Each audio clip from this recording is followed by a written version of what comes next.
अल्लाहु अकबर, अल्लाहु अकबर। एक स्ट्रक्चर डिमोलिश करके मुसलमान का इज्जत नहीं तोड़ सकते।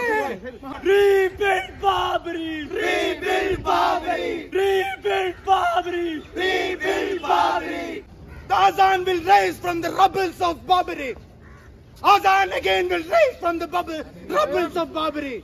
रिलीजियस हॉलीडे को एक नेशनल हॉलीडे के रूप में बदल रहा है। ये पूरी तरीके से एक डेमोक्रेटिक और सेकुलर कंट्री के सोल पे अटैक किया जा रहा है। अगर हम जिंदा रहे, if we are alive, we will still raise the voice for Babri. जिस तरह से बाबरी का डिमोलिशन हुआ और जिस तरह से राम मंदिर को ग्लोरीफाई किया जा रहा है, ठीक है, उसके प्राण प्रतिष्ठान को पूरे देश में एक मैसेज दिया जा रहा है कि किस तरह से एक धर्म अब पूरी तरीके से पूरी कंट्री को कंट्रोल करेगा। प्रॉब्लम यह है कि एक कंट्री जो एक सेकुलर सोल के साथ चल रहा है और उसे पूरी तरीके से थियोक्रेसी में बदलने की प्रक्रिया चल रही है कि अब धर्म के आधार पे एक देश चलेगा। एक देश का प्रधानमंत्री एक रिलीजन को, एक रिलीजियस हॉलीडे को एक नेशनल हॉलीडे के रूप में बदल रहा है। ये पूरी तरीके से एक डेमोक्रेटिक और सेकुलर कंट्री के सोल पे अटैक किया जा रहा है। पूरी तरीके से लगातार बर्बाद करने की कोशिश की जा रही है। एक माइनॉरिटी इंस्टीट्यूशन जितने भी हैं, चाहे वो मानू हो, अलीगढ़ हो या फिर जामिया हो, लगातार एक तरह से जिस इंपीरियलिज्म के अगेंस्ट में कल खड़ा था, आज इस विभाजनकारी जो ताकतें हैं, आरएसएस, बीजेपी, ये जो संघ परिवार है, उसके खिलाफ खड़ा है और खड़ा रहेगा। और लगातार हम इस कैंपस के अंदर रहते हुए आवाज़ उठाते रहे हैं इस फासिस्ट रेजिम के अगेंस्ट में, जो कि एक स्टूडेंट्स के बीच में रहने के हुए एक अवेयरनेस होनी ही चाहिए कि किस तरह से पूरा ये संघ परिवार इस देश को सैफनाइज कर रहा है।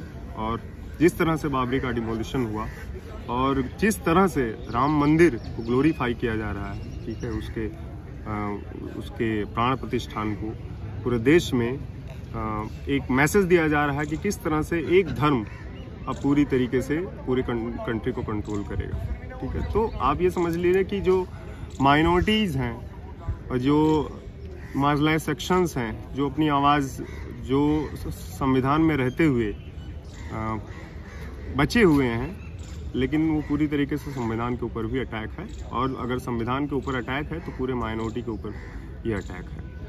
यही मैं कहना चाहता हूँ। और हम इस वजह से आज कैंपस में स्ट्राइक की बात करते हैं कि एटलीस्ट आज के दिन क्लासेस ना हो। और इन्होंने 2:30 बजे तक कैंपसेस को बंद किया है, तो हम चाहते हैं कि आज पूरी तरीके से कैंपस बंद रहे। ठीक है, ये हमारा स्ट्राइक। इनकलाब जिंदाबाद। If they have given a verdict against Babri, that doesn't mean it has been completed. अगर हम जिंदा रहे, if we are alive, we will still raise the voice for Babri. वहाँ पर अभी एक राम मंदिर जो बना हुआ है, this is over the rubbles of Babri. This is historic fact. This is the fact. So the fraternity movement have called this strike because, you know, all the Muslim institutions, let it be Jamia, let it be Aligarh, let it be Manu, everyone have submitted their izzat in the foot of Hindutva. We should understand that. In the foot of Hindutva, they want to prove that they are slaves of this Gundaraj. But if the students gathered over here, if one student, you know, this Jamia has been built over a fight for independence. It's built against the British Raj. We will follow this legacy, raising the voice for Babri, raise the voice against injustice, raise for justice. We will fight for Republic of Justice. That is our motto, that is our fight. We will not bow down in any tyrants, any Hindutwas, any Ramrajas.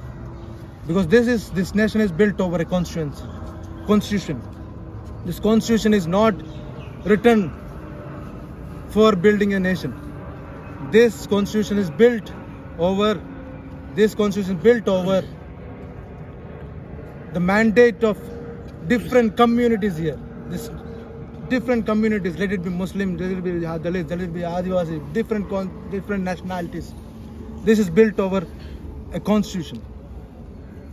We civilians, we are just surrendering our izzat in the footstep of Hindutva, which is totally non-negotiable.